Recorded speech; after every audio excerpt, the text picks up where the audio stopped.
All right. Pretty good. I love it. This is my favorite. Flipped classroom and data. Those are my things. Yeah.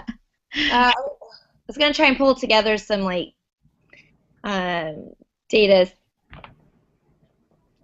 samples, and I just wasn't happening. Oops.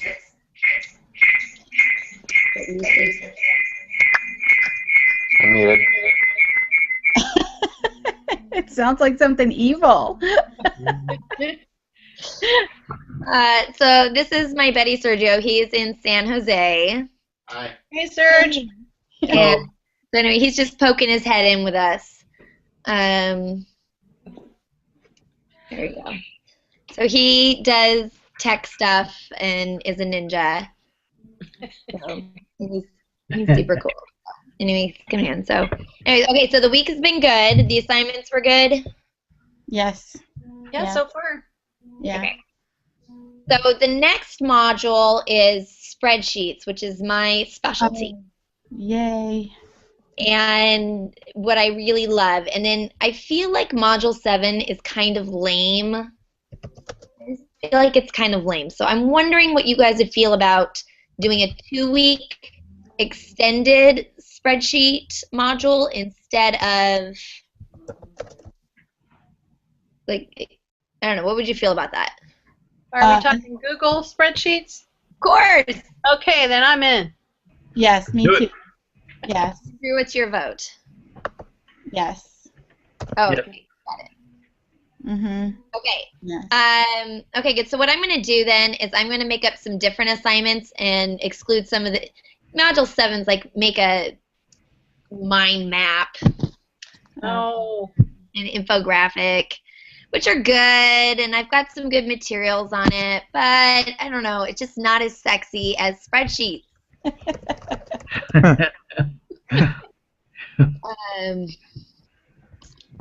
Okay, so if that's okay with you guys, I think that's what I'm going to do. I think it'll be I think it'll be really good. Yes. So I really want to learn how to make I'm just in the beginning of thinking about this, some sort of dashboard using Excel spreadsheet. So as they progress through a 3-week module that I will have set up for them, they can see where they're lacking and then provide resources for them to go to through this 3-week module. Does that make any sense at all? maybe. I mean, the thing is you always want to be protective of student data, right? So, when you talk about spreadsheets and sharing spreadsheets and letting them see them, it needs to be private. Right. So each student would have their own spreadsheet. Mm-hmm. Is that just too much to manage? I just want a place where we to both manage. can go in and update it and talk to each other. I don't know. I was just because of all the information I read this week, the idea popped in my. No, it's a good idea, and when you have 6 students, this would be awesome. I could totally do this with you guys. Mhm. But now extrapolate that to 150 to 200. Right. Right. So it's more than of a period spreadsheet or period dashboard, like first period, second period, third period, but that's not communicating with students. I mean, you certainly can keep a spreadsheet of information on whatever you want. Right. Right. What I can show you is, I'll do import range to show you how you can take like data that's on your one spreadsheet and push it out to other spreadsheets so that students always have updated information, and then they can personalize it. Okay. Well, on a second thought, while you're mulling over that, is there a way we can use Excel to create our own report card? So it's detailed. I would love to be able to create a report card because we give out progress reports every 3 weeks, but it's just grades and percentages. So I want to attach to that an Excel spreadsheet that is talks about all the standards we covered in that 3 weeks, and grade them on their effort and their time management. Sure. I mean, you can set up a spreadsheet to record whatever you want, right? Okay. And then you can do a mail merge or to use the autocrat script to push it out so that it creates a report, basically. And they can put it to their Google Drive. Your students have Google Apps for Education accounts? Yeah. So when you talk about doing spreadsheets for 2 weeks, are you talking about doing that autocrat and is that an add-on for Google? Mm-hmm. Yeah. Are you going to, will we learn more about that one? Sure. I'll make sure we do that one. Okay, good. All right. Yeah. And so, I mean, old autocrat would push out automatically when students submit a form, the new one doesn't.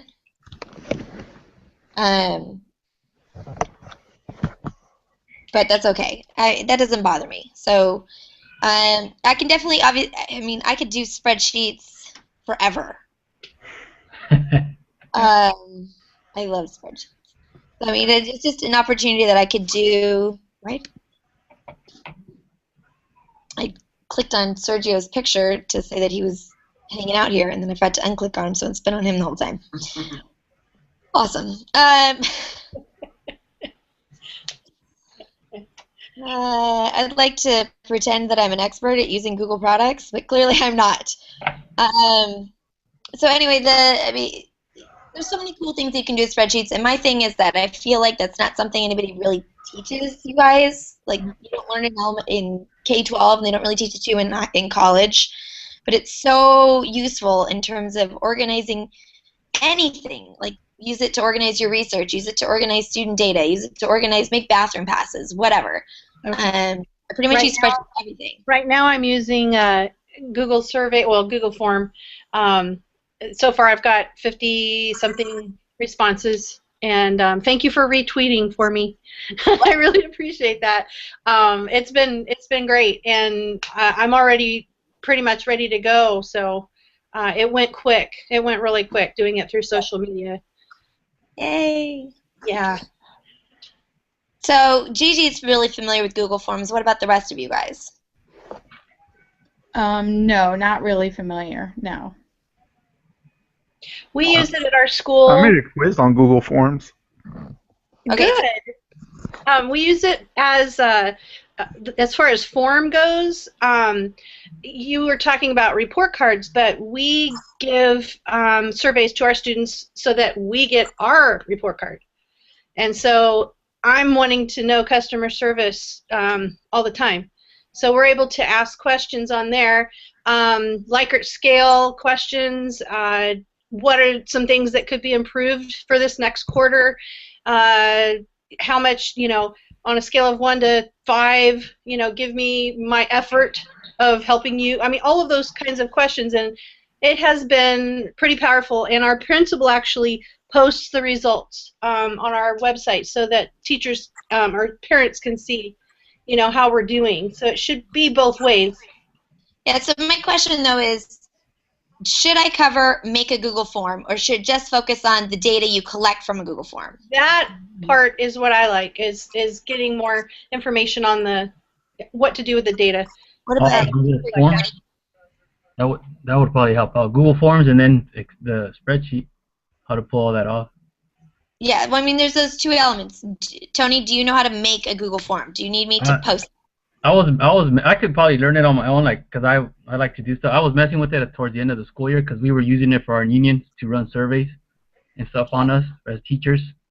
But Teresa? I would like to do that and then pull the information off of it if it's possible. If not, I can probably learn how to use it on my own, and then just the spreadsheet part I would want to use more, because the only time I ever used a spreadsheet was in my physics class in college. That was it. Okay. Samantha, Teresa, do you guys know how to make a Google form? Should I make an assignment to make a Google form, or should we just skip to the data analysis? I'm going this weekend to a Google Summit, Okay. so I'm hoping that might help me out. So if you have anything you want to just send my way, like Tony said, I can look at it myself, and then we can get to the second part. Let me do this then. I will just post in the collaborative reading about Google Forms and how to make a Google form and some of the different elements. And then you can skim over it, and if you don't, then you can focus more on it. But I won't make an assignment out of it. and then I will focus more on having you do something with the information. Okay. Yeah, that sounds good. That would be helpful for me. Sorry, I'm trying to drive, so that's why I was You're fine. doing You're something crazy. You go, girl. And But so, yes, that's what I want to do too. I know how to make the form and get the information, but what do I do with, like, how do I do stuff with it after that? okay, cool. That's what we'll do. I'm in San Jose, so I don't want this to take a long time. I need to drive an hour back to my friend's house. I was just there. I know. But from the stuff from this week where we were talking about data and a data-driven classroom, is there anything that kind of come up, challenges, like I don't agree with this, or what about that? I mean, I don't even really know enough to argue with anyone. My biggest thing is I've heard that statement for years, data-driven, it will decide, it will determine your instruction. And I would really like to take that to the next level, which would be level 1. I feel you on that. But I would really love to have I would love to use the technology to get the immediate feedback and then turn around and do something with that I can communicate to an individual student, a whole class, as well as a group, a parent. And Did you watch any of my videos? I did. I watched them all. Yeah. And then if you think any of them are sucky, you should tell me. But I think our first step is the realization that a lot of times we take our lesson planning from this stance, like, okay, well, I need to cover Chapter 5, Section 3. And this is the activity I want to do so the students would learn Chapter 5, Section 3. And then this is the assignment the students are going to do. And so it's very driven by the curriculum and the topics. I mean, at what point did you sit down? This is one thing I like to encourage when I'm working with teachers who are struggling, is to get a spreadsheet with a roster of their students. And then in the column next to it, put down exactly, like every day, what does that student need? What are they good at? What are their weaknesses? When you're doing a lesson plan, why will Bob really like this lesson? So that when you do your planning and things that you're doing, you're thinking about individual students.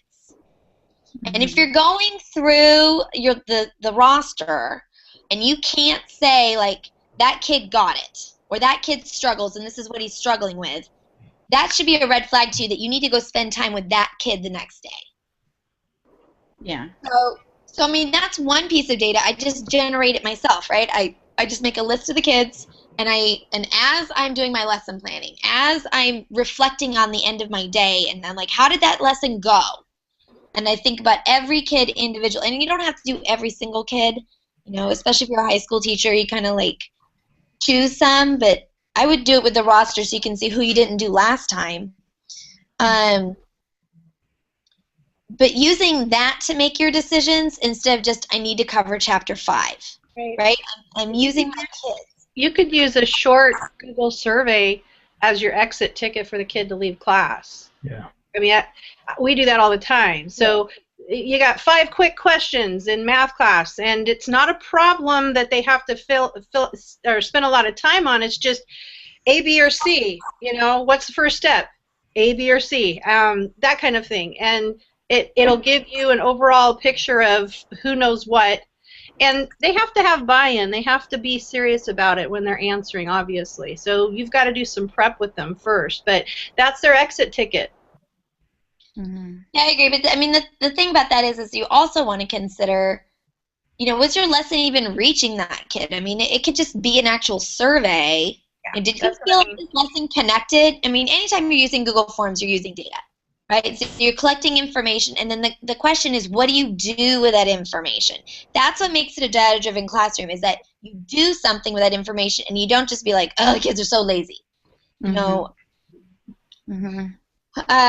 Maybe I don't really think that they are. I think that we fail to give them a reason to care, and the reasons we care might not be the reasons that they care. I agree. Oh, build a bridge with this. Oh, really? That sounds stupid. Why would I want to build a bridge? It's great. You can build bridges. Right. You know, and so we get excited about it, like, oh, this is so cool. But then they're like, we're just not, we fail to sometimes, and every kid that's going to be different. And so sometimes that means that we have to start doing a little bit more differentiation. And I'm really big into let's not focus on the assignment. I think too often we focus on our own assignments as opposed to focusing on the needs of our students and them demonstrating knowledge, which they could define what that is. Mm-hmm. Why can't you let them give the suggestions rather than, you know, and have them put it in the survey? You know, how can we learn about this? What is an activity that you think might be fun? And then you could give them, you know, 5 or 6 whatever choices and kind of go from there, or have a box for them to give a suggestion. I get the best ideas from kids. I really do. I do too. The kids when they open up and they start speaking in class about things, and you're like, oh, never thought about that. Yeah. And those are good when you're having them speak out, but then you still have a lot of the quiet kids. So this is a really good reason to just use Google Forms or anything. Collect information. In a variety of ways. Paper and have them write it down on a piece of paper and then look at it. That's data.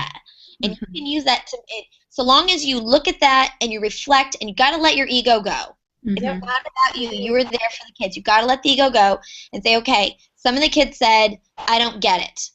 And I got to figure out, okay, what am I going to do about that? And so that I don't care about this. Do you care about this? Yes or no? Okay, you didn't care about it. Why? You know, how can I do that differently? How can I make you realize that I value your opinion? And the best is to do some of the kids' suggestions so that they'll do more suggestions. Yeah, we do these at the end of every quarter, and the suggestions that we get, some of them are hilarious, but they're actually thoughtful. One kid in my class wanted more. He wanted some beanbag chairs to have for a reading time. It was a great idea, you know. So it's a great idea. You never know. It depends on the high school, because we had comfortable furniture at a continuation high school, and it turns out they fell asleep all the time because they were always out doing awful things the night before. And they were tired, but it is a good idea. But you know how we have that section about flipping the classroom? So when you guys were talking about gathering data, one of the suggestions was to explore. And then what did it say? It was explore and then learn and then apply. So when you guys were talking about gathering data from them, that would be part of that flipping the classroom, where you explore with them and they explore together, and then the next day they actually learn the material, you know, at home somewhat, and then apply it. Because of the but discussion. you know, a big fallacy with the flipped classroom is that you teach with videos. And I think especially in this case, you need data to show, is this even effective, and are they engaging or care? I mean, videos are really easy to be boring. Oh, yeah, they won't buy into it. I've tried it for years. At least 3 years now. And they will not buy into it because they are not stupid. They're not going to go home and learn something that has no meaning to them. And so I think when I read that article by Ramsey, I think it was his website that said you have to explore the idea with them first to get them to buy into it, and then view whatever information you need to give them, and then apply it together in the classroom, which I'm very excited to try that model this year. Awesome.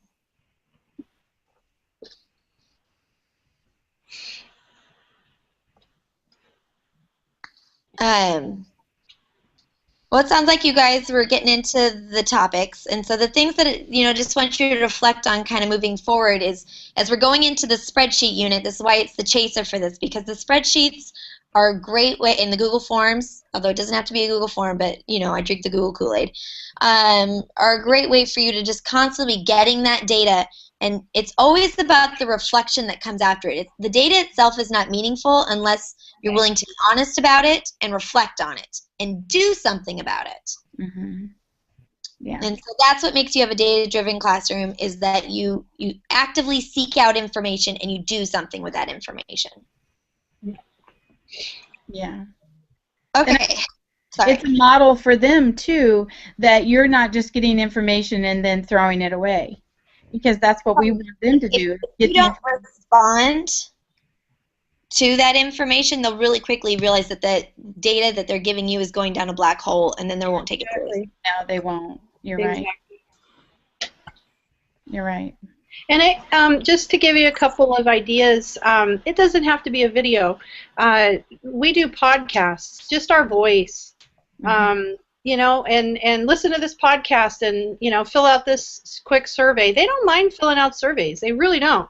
Our students have to on like a every 3-week basis anyway. So they take them seriously. They know that what they say matters. And sometimes it's an all-school survey, so every kid has to fill something out that the principal sends out. He's got like a video that everyone watches in class, or he's got a podcast of him talking about a topic that means a lot to the kids, culture building, that kind of thing. And it definitely, he will announce the top, I don't know, 20 responses or something, and then he calls them in right before lunch because they get an ice cream or something like that.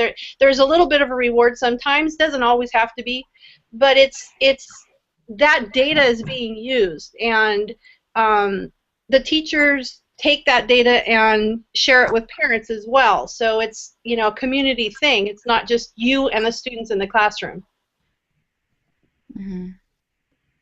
Anybody have anything else that they want to add about the previous module? I guess the one we're in right now, actually, or anything. Okay, so what I'm going to do then is I'm going to I'm going to add some more things to Module 6, just some other assignments, and just give you extra time to work on spreadsheets, and I hope that you'll find that to be more valuable than doing the mind maps that we had in. I just keep looking at Module 7. I'm just like, I'm just not excited about it. I feel bad about turning it loose on you.